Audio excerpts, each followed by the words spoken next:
10 months. Why do you think you gotta interfere now? Right. But I didn't have that. You know what I'm saying? Hey Google. Yeah. Off. I didn't have that. Because they make you so scared. That's what and that would be any woman. You would be scared. And that's what they do. Play on that fear. Yeah, well, Penny, she had a C-section too. She she had blood poison or whatever. So they had to take them. She had blood poison? How do you get that? What the word? I'm a voice over it anyway. Oh, okay. She had something, toxemia. Is that what I think it's called toxemia? She had toxemia with the girl.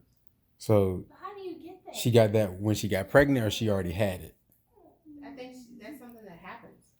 She always stays sick. Penny lost weight when she was pregnant with the girl. She was throwing up the whole time, right? I do remember her saying that. It was miserable pregnancy. She couldn't eat nothing. She couldn't eat nothing.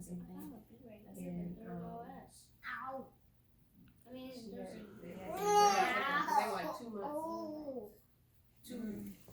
They were premature. 2 months early.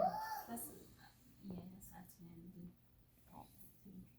But she don't think she was having one. Oh, she didn't know she was having twins until the day of. One of them. So she didn't do ultrasound and stuff? They did an ultrasound, but I guess they was on top of each other. They don't always see it. Oh. Yeah. They only heard one heartbeat. Yeah, they don't always Oh, wow. see it. That's crazy. That's why I be like, we could have twins up until the day. If one come out, now I'm going to have no more pain. Right. So what's the sequence that they do now to women in hospitals, honey? So it seems like the domino effect is, In our opinion. Pitocin to hurry your contractions and dilation along, but it seems like only the contractions are affected and the dilation does not happen. Right. So if you're not dilating, but you're in pain, then it's going to be like, okay, I can't take the pain anymore, so go ahead and give me the epidural. Mm-hmm. Then you get the epidural, which shuts down your feeling and stuff this way, and this is where the baby is. Right. So then the baby is affected, and the most common way is a lower heart rate. Right. So then they say, okay, the baby's heart rate is being affected, so I think we need to go ahead and do a C-section to get the baby out. Mm-hmm. And then there you go. There you go, C-section. So it's boom, boom, boom, boom. You come in there. And I'm sure that stuff costs money. So It does. And most people probably got insurance. Yep. So they be like, just do it. Okay. But then what happened to us with our firstborn? We had insurance. But they, we had an out-of-network doctor, which we did not know. Because the doctor we did have was like a young resident type doctor. And she wasn't an OB doctor. Well, I mean, she was on the maternity ward, so maybe. But it wasn't like she was, studying, or her specialty wasn't obstetrics. Mm-hmm. But she was there because she had seen us over, down the street in the clinic. Right. So she happened to be the one doing, I guess, working at the hospital at the time. So that's who we had. And she obviously couldn't do the job. So there was another doctor who came in with a couple of other doctors, and they were out of network, and we didn't know that. Mm-hmm. We didn't know them, and we didn't know that. Right. So then when we got our bill, it was, here's the extra $2,000-$3,000 charge on your bill. $5,000 on your bill because you had an out-of-network doctor. Right. So what you're saying is, when we decided to switch to the midwife, that was a better experience? Through the roof better experience. There's no comparison. Okay. Because being knowledgeable, mm-hmm. Feeling safe, feeling comfortable. And following your birth plan. Yeah. So the last two you follow. I mean, David, we still followed the birth plan, but it was a point where you was ready for the epidural because it was just like, what is going on? Yeah, but luckily it was just too far along. Yeah, they treated me like I was 2 or 3 centimeters. when I was probably at like 6 or 7. Yeah, because it was. Come over here. What happened? She was messing with my tag on my string, and I was like, "You want to pop up?" I thought she was going to the bathroom, and she over here. Girl, stop. So, yeah, that yeah, they treated me like, oh, I'll be back in a few hours to check on you. And I was like, what? That's you be back in a couple of hours. You know, you got time. Yeah. More time, and I'm like, jeez. So then, of course, when we got to our labor and delivery room, thank God my sister was there because she had her kids. Not that she had her kids, and she had been in a room with other women before. She had babies, and she knew about that contraction chart. And she was looking at it, and of course, listening to me have the contractions happening so soon together. Right. She was like, I think you might, they happening, close together, and it looked like you're getting close to being ready. So she ended up getting a nurse just so, to check. And then the nurse coming in, and I'm 9 centimeters. She like, oh, you almost ready. So what you saying, doc? Just because they're doctors or nurses don't mean they know everything. They don't. It just means that they practice everything. They do. And I had the epidural after I had Keisha. I went into a shake. My body just shifted like this. I couldn't stop. And I was like, please make it stop. And it's like the medicine has to wear off, and then you'll stop shaking. And I was so cold. Oh, it was so cold. And Kenny was standing there talking about, can y'all please help her? Yeah. And it was like so helpless. You have to wait until it wears off. And that's when he said he would never make me go through it again because of that incident right there. Yeah, that's he told me, he said, son, if you want to have another child, don't go in that delivery room.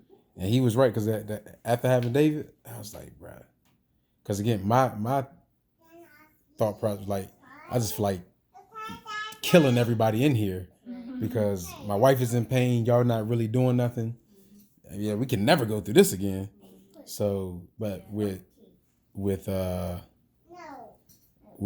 Christine, I was comfortable with that because I'm like, she was in pain, but it wasn't like that.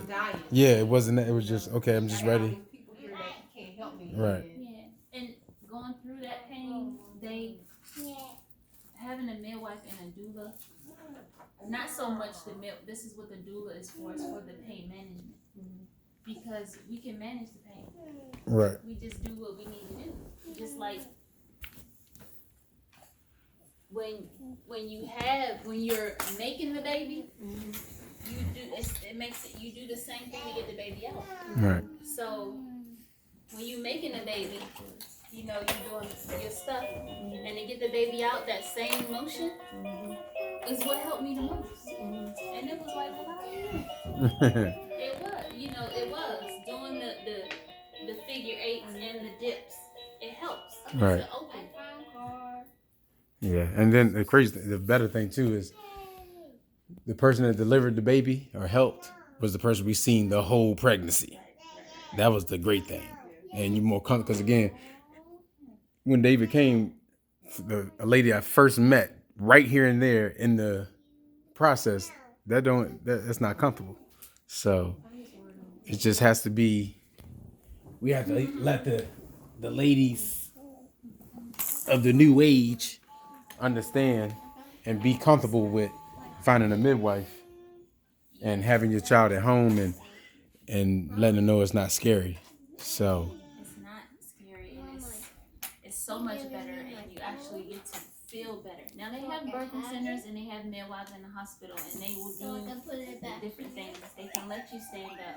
They can let you get on the birthing ball. Right. If you have that experience, then that's okay. But it's nothing like being at home or having a doula that has a lot of power to help you. And experience. Right, and experience. And it's very, very, very different.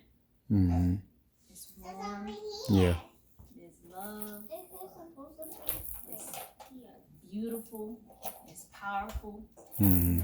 And you don't get that in the hospital. Right. So. When you're at home, At home, yeah. If you had Najir Stop teasing me. during the COVID time, Teasing. none of us would have been able to be there. Yeah. Nope, I'd have been in by myself. Nah, we wouldn't have. I don't care what they talking about. I'm gonna go to jail. Well, I'm gonna let me have my child. I'll go to jail. That's fine. Yeah. But you're not about to be in there by yourself. So And then the process is over with within 3 hours yeah, after the baby. yeah. I mean, it's And it's so in the hospital they take your child away moments after birth. Where that even makes sense? You know. So and we just let it be okay. Yeah, because they do that so much, and because that's what they do. So you trust them, like this is what y'all do, so it's okay. Right. But at the same time, this is what y'all do. But I still want you to be delicate with me. Right. This is my first time, or second or third. It doesn't matter. Right. This is a very important, big event in my life, and I need you to treat it as such. Yeah. That's a fact. But yeah, we just having a family conversation. I don't know how we got on that, but just trying to spread the knowledge and spread let you know you can take matters into your own hands. So especially for our little girls. yes, especially for the little girls. And yeah, especially for them. Let them know they have power. Because all we see is what we see on TV or Right. what our mothers have experienced. But our grandmothers. Right. That's Great grandmothers. Well, Grand- I don't know about my grandmother. Okay. Grandmas or great grandmas, of course it's their time to transition, but the ones that's still here, they didn't do hospital. Right. And they had all the children. Yeah. So, some you gotta learn from them. You can have them in your life. 80 years old and up. Ask them.